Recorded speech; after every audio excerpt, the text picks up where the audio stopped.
बिस्मिल्लाहिर्रहमानिर्रहीम। मेरा नाम डॉक्टर ताबिश शौकत है। मैं फार्मासिस्ट हूँ और हेल्थ कंटेंट क्रिएटर हूँ। मेरे ब्रांड का नाम सस्ती दवाई है और मेरी वेबसाइट का नाम sastidawai.shop है। और आज जो मेरा टॉपिक है, जो देख रहे हैं, हर किसी को पता होना चाहिए क्योंकि आपके घर के अंदर कोई ना कोई शुगर का मरीज लाजमी होगा। 6 एक ऐसी स्टेजेस जिसके ऊपर अगर आपको पता हो तो आप किस स्टेज के ऊपर हैं ये अंदाजा लगा सकते हैं कि आप शुगर के मरीज हैं कि नहीं। तो मैं 6 स्टेज डायबिटीज प्रोग्रेशन या डायबिटीज होने की 6 स्टेजेस के बारे में बात करने की कोशिश करता हूं। आपको लगता है कि डायबिटीज एक स्टेज का नाम है, असल में एक प्रोग्रेसिव जर्नी होती है जिसमें शुगर नॉर्मल से लेके कॉम्प्लिकेशन तक जा सकती है। समझ लेना हर स्टेज को ताकि आप अपना फ्यूचर बदल सको। मेरे चाचा 10 साल पहले सिर्फ थोड़ी सी शुगर का कह के इग्नोर करते रहे। उन्होंने सोचा अभी दवाई की जरूरत नहीं है, लेकिन आज उन्हीं की आंखों का ऑपरेशन हो चुका है और इंसुलिन भी लेना पड़ती है। अगर उन्हें पहले इन स्टेजेस को समझ लिया होता तो आज ऑप्शन कुछ और हो सकती थी, कंडीशन बदल सकती थी। आज आप मेरी इस वीडियो में क्या सीखेंगे कि शुगर किस किस स्टेजेस से डेवलप होती है, हर स्टेज में क्या होता है, किस स्टेज पर आपको डिजीज को ठीक करने की जरूरत पड़ती है, किस स्टेज पर परमानेंट डैमेज स्टार्ट हो जाता है और कौन सा टेस्ट किस स्टेज पर होता है। स्टेज 1 में क्या होता है? नॉर्मल ग्लूकोज मेटाबॉलिज्म होता है, यानी कि इसमें बंदा और पर्सन बिल्कुल नॉर्मल होता है, उसको किसी भी तरह की शुगर नहीं होती, उसका बॉडी वेट भी मेंटेन होता है, जो वो खा रहा होता है उसके ब्लड के अंदर इकट्ठा नहीं हो रहा होता, वो उसके जिस्म को लग रहा होता है, वेट उसका बढ़ नहीं रहा होता या इंस्टेंट कम नहीं हो रहा होता। तो स्टेज 1 हर किसी के लिए है जो कि नॉर्मल पर्सन है। इसमें क्या होता है? इंसुलिन नॉर्मल काम कर रही होती है और आपको किसी भी तरह की दवाई की लेने की जरूरत नहीं पड़ती, आपको अपना यही लाइफस्टाइल लेके चलने की जरूरत होती है। अगर आप ब्लड शुगर की बात करो ना, तो इसमें जो खाने से पहले की शुगर आती है ना स्टेज 1 में, वो 100 से नीचे आते हैं, यानी कि 100 मिलीग्राम पर डेसीलीटर। और इसमें किसी भी तरह की आपको सिम्टम शो नहीं होती। और अगर आप 3 महीने का टेस्ट करवाते हैं जिसका नाम है HbA1c, वो आपका 5.6 से नीचे ही आएगा। स्टेज 2 होती है insulin resistance begin. Insulin body में है तो सही है, लेकिन हमारा जिस्म उसको प्रॉपर्ली रिस्पॉन्स नहीं कर रहा। इसमें शुगर क्या होती है? नॉर्मल रहती है। जब भी आप चेक करते हैं कम ही आ रही होगी, लेकिन इसमें इंसुलिन ज्यादा बन रही होती है। और मरीज को क्या होता है? कुछ भी फील नहीं होता। जो शुगर फास्टिंग होती है ना इस मरीज की, जो स्टेज 2 का होता है, वो नॉर्मल आती है और इसको यहाँ पे ही वापस किया जाता है, रिवर्स किया जा सकता है। और अगर आप स्टेज 3 की बात करें, उसका नाम है प्री डायबिटीज। इसमें शुगर लेवल ना बॉर्डर लाइन आ जाती है और इसका टॉपिक बड़ा मशहूर है प्री डायबिटीज का। आप यूट्यूब पे सर्च करके देख लें, आपको बॉर्डर लाइन डायबिटीज बहुत मिलेगी एक ही टॉपिक के नाम से, जिसको प्री डायबिटिक कहते हैं। इसमें भी खासतौर पे कोई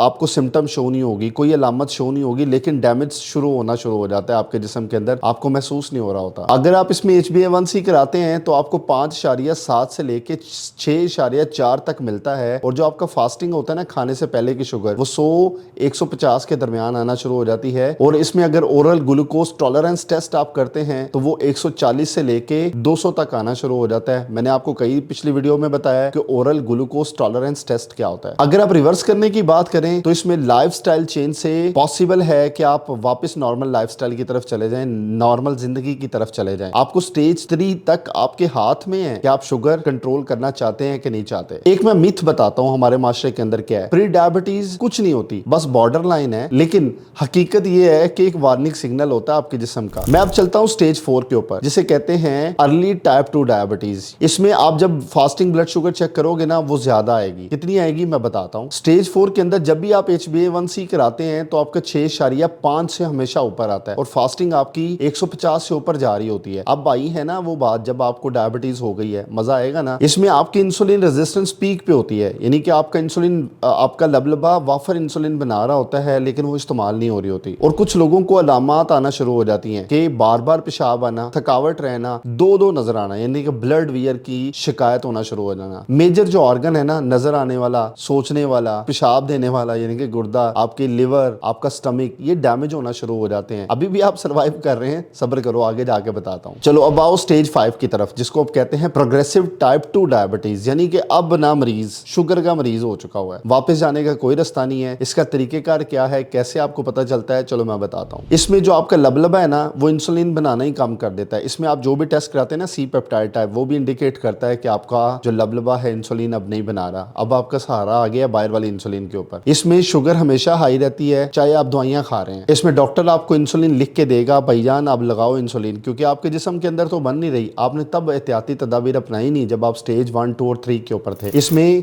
कॉम्प्लिकेशन होना शुरू हो जाती हैं, यानी कि आपके मेजर ऑर्गन डैमेज होना शुरू हो जाते हैं। शुरू किया आपको नजर आना बंद हो जाता है, जिसे आंखों को लेके कहते हैं रेटिनोपैथी, गुर्दों को लेकर कहते हैं नेफ्रोपैथी, नर्व्स को यानी कि ब्रेन को लेके कहते हैं न्यूरोपैथी। और इसमें रिवर्सल मुश्किल हो जाता है, आपको सिर्फ जिंदगी गुजारनी होती है मैनेजमेंट करके, अब आपके पास वापस जाने का कोई रास्ता नहीं है। और लास्ट स्टेज जिसे हम स्टेज 6 कहते हैं, अगर आपने अभी भी अपनी आपकी केयर ना की तो क्या होने वाला है वो देखो। आपकी आंखों की बनाई चली जाएगी, आपके गुर्दे फेल हो जाएंगे, डायलिसिस पे चले जाएंगे, आपकी हाथों और पाओं के अंदर नमनेस आना शुरू हो जाएगी और आहिस्ता आहिस्ता आपके पाओं के ऊपर अल्सर आना शुरू हो जाएगा, हार्ट अटैक के रिस्क बढ़ जाएंगे। और मैं आपको इमोशनल इंपैक्ट दूं, आपको अपना डिप्रेशन एंजाइटी वाले मरीज बन जाएंगे, आप होपलेसनेस हो जाएंगे, कोई उम्मीद नहीं रहेगी वापस जाने की। अब रोला ना डालना क्योंकि अब आखिरी स्टेज है। क्या हर स्टेज पे कुछ ना कुछ कर सकते हैं? स्टेज रिवर्सल पॉसिबल है, एक्शन रिक्वायर्ड है। वो क्या मैं आपको बताता हूँ। जब आप स्टेज 1, 2, 3 पे थे ना, तो आप normal lifestyle, healthy lifestyle, insulin resistance से, डाइट से, वॉक से, वेट लॉस से वापस आ सकते थे। लेकिन जब आप चले गए इंसुलिन के ऊपर, अपनी रेटिनोपैथी, नेफ्रोपैथी, न्यूरोपैथी के ऊपर चले गए हैं, तो वापस आने के चांस कोई नहीं है। मैं आपको थोड़ा सा प्रैक्टिकल टिप दूं, वो क्या, हर 6 महीने में आप HbA1c लाजमी चेक कराएं और इसके रिस्क फैक्टर को लाजमी देखें। अपना वेस्ट साइज जो है ना उसको लाजमी मॉनिटर करें। फैमिली हिस्ट्री को लाजमी देखें, इग्नोर ना करें, क्योंकि आपके 20 से 25 साल के दरमियान जितने भी लोग होते हैं ना, अगर उनकी फैमिली हिस्ट्री में शुगर है ना, तो वो भी डायबिटीज होना शुरू हो जाते हैं। आप अपनी स्ट्रेस और स्लीप को लाजमी कंट्रोल करें, क्योंकि मैं आपको पीछे बताता रहा हूँ, जो कॉर्टिसोल है इंसुलिन को ब्लॉक करता है, उसके काम को रोकता है। हमेशा खाना खाने के बाद वॉक लाजमी करें ताकि आप इससे बच सकें। और आज का कॉल टू एक्शन क्या है कि आप किस स्टेज में हैं ये लाजमी लिखें। मैं अपनी स्टेज जान चुका हूँ,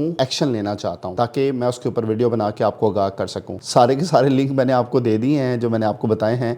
अगला टॉपिक मैं कल अपलोड करूंगा। इसी तरह जुड़े रहें, मेरे पास अराउंड कोई 75 टॉपिक हैं डायबिटीज को डिस्कस करने के लिए। रोजाना एक अपलोड करता हूं ताकि आपको इसके बारे में इंफॉर्मेशन मिल सके। तो आप मेरे चैनल को सब्सक्राइब कर लें, रेगुलर मेरे साथ इंटैक्ट रहें। उम्मीद आप इसे सीखेंगे और अपने आप को बदलने की कोशिश करेंगे। मैं आपको शुक्रगुजार हूं। अल्लाह हाफिज।